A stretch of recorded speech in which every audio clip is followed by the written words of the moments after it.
बाळू मामाच्या नावानं मराठवाडा ही क्रांतिकारकांची भूमी आहे आणि या क्रांतिकारकाच्या भूमीमध्ये बीड जिल्हा क्रांतिकारी आहे। संत भगवान बाबाच्या पावन स्पर्शानं पावन झालेली ही भूमी आहे। कवी मुकुंदराज यांचा सहवास या भागाला लाभलाय। निजामांच्या विरोधामध्ये बंड करणारे, निजामांना पळती भुई थोडी करणारे नवसाजी नाईक आणि धर्माजी प्रतापराव हे पण याच मातीत जन्मालेले आहेत आणि ज्यांच्याकडे बघून, ज्यांचा आदर्श घेऊन व्यासपीठावरती भुजबळ साहेब सोडून जे बाकीचे तरुण मंडळी आहेत हे जे सत्तेचं पाणी चाकतायत, ज्यांचा आदर्श घेतला, ज्यांचं नाव घेतलं तर 12 हत्तीचं बळ येत आहे, असे ओबीसीचे नेते स्वर्गीय गोपीनाथरावजी मुंडे साहेब आज आमच्या अधिकारावरती गदा येते। आमच्या हक्काचं संरक्षण करण्यासाठी मागच्या 2 वर्षापूर्वी कुणाची बोलायची हिम्मत होत नव्हती। अशा काळामध्ये ज्या सिंहानं डरखाळी फोडली ते छगनराव भुजबळ साहेब व्यासपीठावरती आहेत।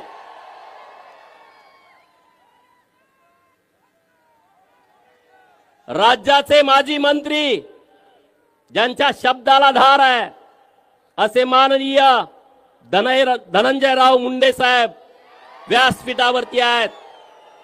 माननीय प्रकाशांना, लक्ष्मणराव हक्के साहेब, बाकीचे सगळे मंडळी, मी आता वेळ जास्त घेत नाही। मित्रांनो, मी पश्चिम महाराष्ट्रातून आलो आहे। 1962 ला इंग्रजांच्या विरोधामध्ये लढणारे क्रांतिसिंह नाना पाटील सातारा लोकसभेमध्ये हरले, परंतु 1967 ला याच भूमीनं त्यांना लोकसभेमध्ये पाठवलं होतं। याचा सर्वस्वी अभिमान माझ्यासारख्या कार्यकर्त्याला आहे। मित्रांनो, भुजबळ साहेबांच्या नेतृत्वात इथं एक एल्गार सभा मागे झाली होती आणि आता दुसरी एल्गार सभा माननीय भुजबळ साहेबांच्या नेतृत्वामध्ये आपल्या या बीडच्या भूमीमध्ये होते आहे। भटका विमुक्त, ओबीसी, मायनर ओबीसी 346 जाती आहेत। मित्रांनो, आज आपण सगळ्यांनी एक दिलानं, एक मनानं भुजबळ साहेबांच्या पाठीमागं राहण्याची नितांत आवश्यकता आहे। मान्य आहे का तुम्हाला?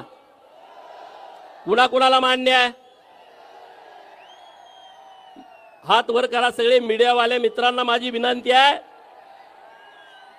ते आमच्यामध्ये भांडणं लावू पाहतायत, जरा हात थोडा वेळ वर धरा।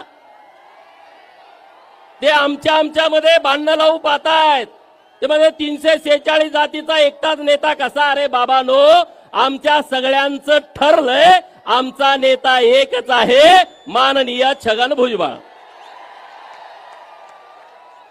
कुणाची काय अडचण आहे का?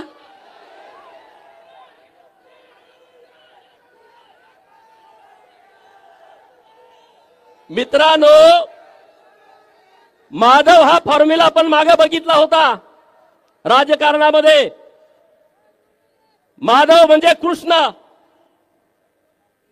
आणि कृष्ण नीती आपण आता अवलंबली पाहिजे। सगळ्यांनीच लढायची आवश्यकता नाही, सगळ्यांनीच हातामध्ये सुदर्शन चक्र घेण्याची आवश्यकता नाही आणि प्रत्येक वेळेस लढताना आपल्याच हातात बाण येईल असं नाही। कधी कधी अर्जुनाकडे बाण द्यावा लागतो आणि आपल्या सर्वांचा अर्जुन इथं व्यासपीठावरती बसलाय, बाण त्यांच्या हातामध्ये आहे, बाण त्यांच्या हातामध्ये आहे। आपण सगळे सैन्याच्या भूमिकेत आहोत, कार्यकर्त्याच्या भूमिकेत आहोत। तिकडच्या आळीमध्ये बऱ्याच गडबडी सुरू आहेत। त्यांना माहित आहे ओबीसी मध्ये जर फूट पाडली तरच आपलं गणित जुळू शकतं. आणि म्हणून त्याने एक पिल्लू सोडलं. काय पिल्लू सोडलं? की धनगरांना एसटीतून आरक्षण द्या, आमचा पाठिंबा आहे. धनगरांना एसटीतून आरक्षण द्या, तुमचा पाठिंबा आहे. आणि तुमचा बाप तिकडे बसलाय, तो तिकडे विरोध करायला लावतोय. हे कळत नाही का रे धनगरांना? धनगर काय एवढे काय तुम्हाला काय येडे वाटतायत का रे? घोडे लावण्याच्या तयारी धनगर आहे आता. तुम्ही त्या नादाला लागू नका.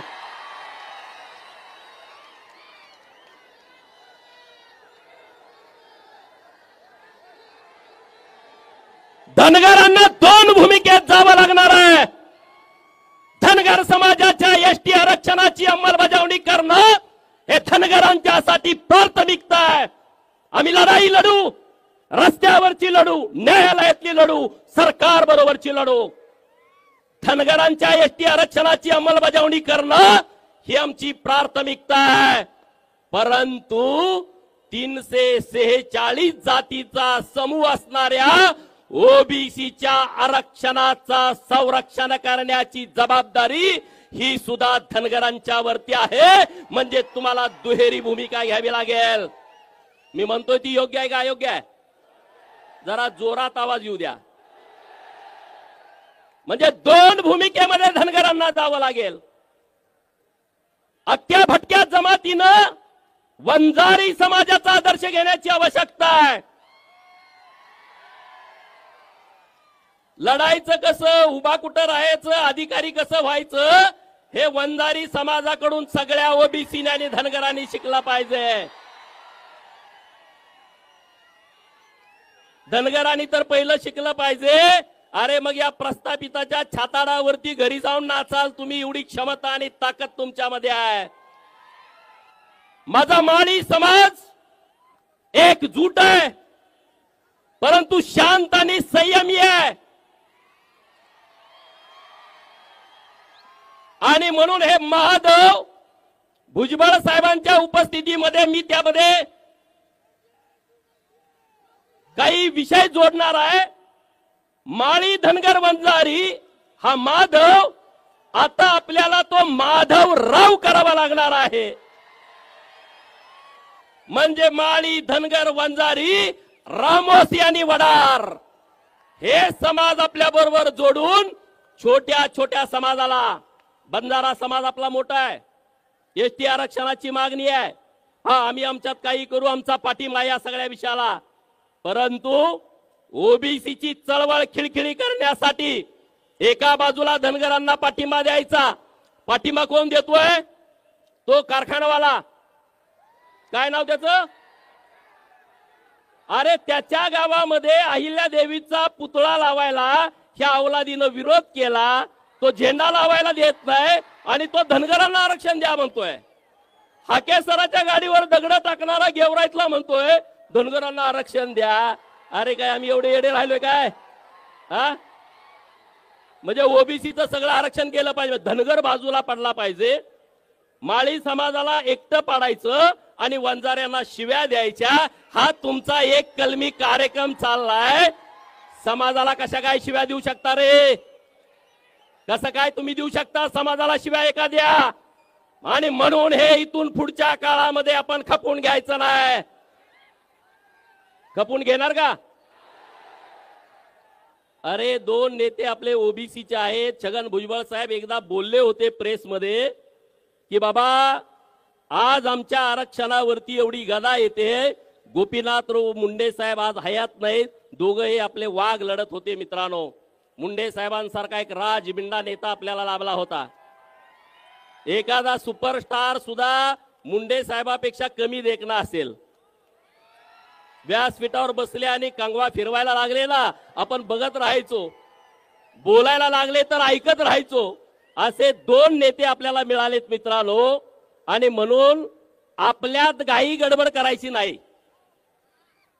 आपल्यात फूट पाडायचा प्रयत्न सुरू आहे. सतरंजीवरती बसायची वेळ आली. मला सांगितलं संयोजकांनी गोपीचंद सतरंजी उभास, कारण ओबीसीचा हक्क महत्वाचा आहे, ओबीसीचं संरक्षण महत्वाचं आहे. आपण सगळे नेते होऊ शकत नाही, आपण सगळे राजकारण यात आणायचं नाही. आपला ओबीसी चळवळीचा एकच नेता आहे आणि तो छगन भुजबळ साहेब आहे. आणि छगन भुजबळ साहेब ठरवतील ती दिशा आपली आहे. हे तुम्हाला मान्य आहे ना? मान्य आहे का सगळ्यांना? हात वर करून जोरात सांगा. मग आता भुजबळ साहेब तुम्ही ठरवाल ती दिशा आहे आणि त्या दिशेच्या सोबत आम्ही सगळेजण आहोत. अरे सरसकटचं प्रकरण आलं, सरसकटचं प्रकरण आलं. आमच्या मामीला द्या, मामाच्या मामीला द्या, मामीच्या काकाला द्या, काकाच्या पुतण्याला द्या. अरे काय सरसकट प्रकरण गेल्या वर्षी आलं, त्याचं एवढं वादळ उठलं.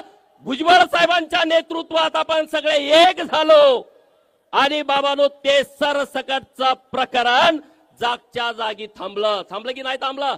नाहीतर आता सगळे आम्ही हे आहे आम्ही ते. आता मग तुम्ही कसं काय रे? तुम्हाला कमीपणा वाटत नाही का आमच्या बरोबर बसायला? हा, गरीब मराठा समाजाच्या विरोधामध्ये ना मुंडे साहेब होते, ना भुजबळ साहेब आहेत, ना गोपीचंद पडळकर आहे, ना धनंजय मुंडे साहेब आहेत. गरीब मराठा समाजाच्या विरोधात आम्ही कधीच नाही. जे तुम्हाला वेगळं आरक्षण दिलंय त्या वेगळ्या आरक्षणाचं आम्ही सगळे समर्थन करतो. करतो की नाही?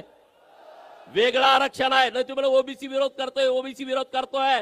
मीडियावाल्या मित्रांना माझी विनंती आहे, ओबीसी सगळा समाज गरीब मराठा समाजाला, मागासल्या मराठा समाजाला जे वेगळं एससीबीसीचं आरक्षण दिलंय त्याचं आम्ही कालही समर्थन करत होतो, आजही समर्थन करतोय आणि उद्याही समर्थन करणार आहे.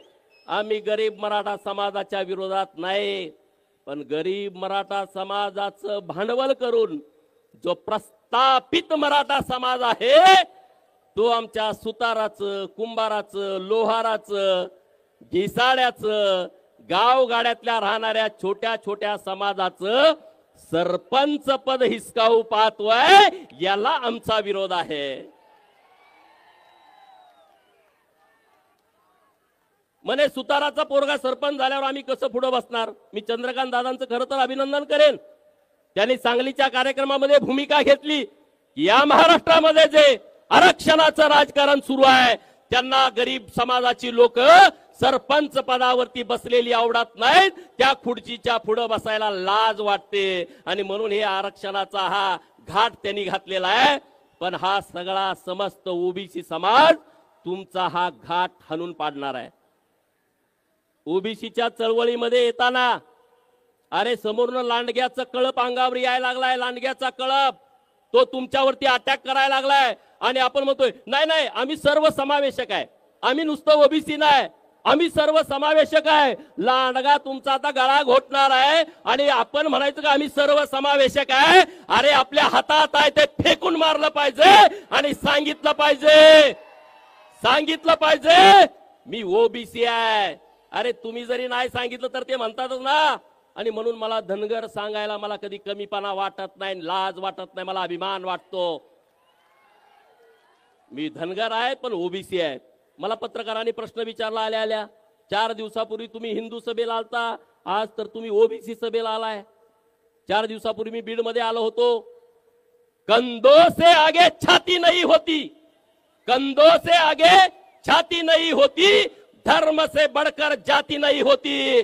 आणि म्हणून परवा आलो होतो धर्माचा विषय होता आणि आज आलोय माझ्या जातीचा ओबीसी लोकांचा विषय आहे आणि त्याचं संरक्षण करण्यासाठी भुजबळ साहेबांच्या पाठीमागे घोषणा देण्यासाठी कार्यकर्ता म्हणून आलो आहे. आणि पुढे नेहमी येणार आहे मित्रांनो, नेहमी येणार आहे, नेहमी येणार आहे. आणि तुम्ही सगळे गावातले एक व्हा, सगळे एक व्हा.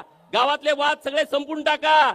ह्यो असा आहे, तो तसा आहे, ह्यो अमकाय, ह्यो तमकाय, हे राजकारण ते राजकारण. आणि आपल्यामध्ये जर भांडत बसला ना माती होऊन जाल. अत्यंत जबाबदारीनं मी बोलतोय, अत्यंत जबाबदारीनं मी बोलतोय. तुम्ही जर तुमच्यामध्ये डॉक्टर बाबासाहेब आंबेडकर साहेबांनी काय सांगितलं, शिका, संघटित व्हा, संघर्ष करा. आपला नुसता संघर्ष चालू आहे, संघटित कोण होणार? आणि ते संघटित होण्यासाठी आणि तुम्ही आणि आम्ही एकत्रित येऊया. आणि GR तुम्ही चिंता करू नका रे, भुजबळ साहेब लढतायत ताकदीनं. आतापर्यंत कुणाला सर्टिफिकेट मिळालेले नाहीत आणि पुढे मिळणार नाहीत, याची व्यवस्था यांच्या नेतृत्वाखाली होईल, तुम्ही विश्वास ठेवा, याची चिंता करू नका। आणि यांनी अगोदर दाखले काढलेत रे, सरपंच हे नगरसेवक कुठल्या पदावरती आहेत, कुणबी मराठा, मराठा कुणबी, माग कुल येतात नाही तर पुढे कुल येतात, ओव्हर रायटिंग, माग कू चला द्या दाखला, पुढे कू द्या दाखला। साहेब मला विनंती अशी करायची आहे, जो प्रांत खोटा दाखला देईल, जो जात पडताळणी समितीचा प्रमुख खोटी जात पडताळणी देईल, त्याला पहिला बीडच्या तुरुंगात टाकायची व्यवस्था केली पाहिजे। 50,000 घेतलं का दाखला देते, पण आज नाही रे, त्यांना काय वाटतंय आम्ही लय दाखले दिले, माग दाखले ह्यांनी काढलेत बरेच। पुण्यामध्ये मला वाटतंय 16 का 17 नगरसेवक या दाखल्यावरती आहेत, नाशिकमध्ये तशी परिस्थिती सगळीकडे आहे। आणि म्हणून याच्यावरती कुठंतरी एकदा निर्णय आला पाहिजे भुजबळ साहेब, ही सगळी लोक आपल्या बरोबर आहेत, आपल्या सोबत आहेत। आणि त्यामुळं मी तुमच्याशी बोलत असताना आता मागे आकडे येतात, 58 लाख नोंदी सापडल्या, 58 लाख कशाला म्हणतात, एक जर 100 वर्षापूर्वी 58 लाख नोंदी सापडल्या, आमची संख्या म्हणजे 5 कोटी आहे। अरे मराठवाड्यामधले जिल्हे, विदर्भात तर सगळे हे कुणबी पंजाबराव देशमुखांच्या सांगण्यावरती झाले, मराठवाड्यातला यवतमाळ असेल, वाशिम असेल, बुलढाणा असेल, तिकडं गोंदिया असेल, वर्धा असेल, चंद्रपूर असेल, गडचिरोली असेल आणि नागपूर असेल, इकडं तर मराठा समाज पूर्वीच कुणबी झालाय। कोकणातला मराठा समाज म्हणतोय आम्हाला कुणबीचा दाखला नको। मुंबईमध्ये मराठा असायचा प्रश्नच नाही, कारण तिथं आग्र्या कोळ्यांची मुंबई आपण सगळ्या पुस्तकामध्ये वाचतो। नवी मुंबईमध्ये रायगड येतो आणि तिकडं पालघर आणि ठाणे येतो, तो आदिवासी बहुल जिल्हा आहे।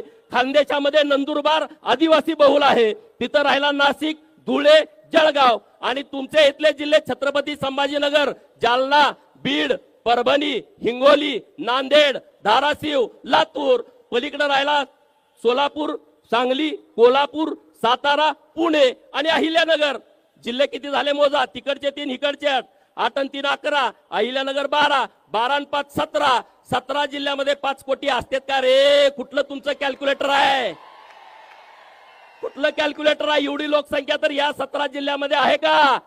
जातनिहाय जनगणना ज्या दिवशी होईल तेव्हा तुमचा बाजार उठलेला असेल हे तुम्ही लिहून ठेवा आणि तुम्हाला तुमची ताकद कळेल। सुताराला कुंभाराला ती मध्ये माझं एकच घर आहे, अरे तुझं गावात एक आहे पण विधानसभा मतदारसंघात 1000 घर आहेत की, 1000 गुणुले 5 कर की। लोहार म्हणते माझं गावात एकच घर आहे, लपतय। अरे गावाचा विचार करू नको, विधानसभा मतदारसंघाचा विचार कर, तेव्हा तुझी 5000 7000 लोकसंख्या होत्या। आणि या महाराष्ट्रामध्ये असे कितीतरी आमदार आहेत की जे 5000च्या आत निवडून आले, एकटा लोहार एखाद्या आमदाराला पाडू शकतो, एवढी हिंमत तुमच्यामध्ये आहे रे। पण तुम्ही म्हणताय जाऊ द्या, ते भुजबळ साहेबाचं काम आहे। अरे भुजबळ साहेबांचा 78वा वाढदिवस झाला परवा, सगळे उभा राहून त्यांना वाढदिवसाच्या शुभेच्छा द्या, सगळे उभा राहा। भुजबळ साहेब हे 100 वर्ष 100वा वाढदिवस करण्यासाठी या महाराष्ट्रातल्या गरीब लोकांच्या तुम्हाला शुभेच्छा आहेत।